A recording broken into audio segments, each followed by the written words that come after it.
Are these the best budget keycaps on the market? These are Weikav double shot PBT keycaps, costing around $10 US. And for that price, you get razor sharp legends, a satisfying, slightly matte and grainy texture, a wide array of color options, and above all else, they're made from double shot PBT, meaning they're nice and thick, giving you a creamy, thocky type sound profile.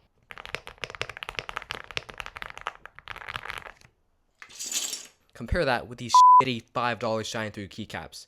They feel hollow and flimsy, with rough edges and inconsistent manufacturing that can worsen stabilize or rattle. Compared to the Weikav keycaps, they sound a lot hollower and higher pitched.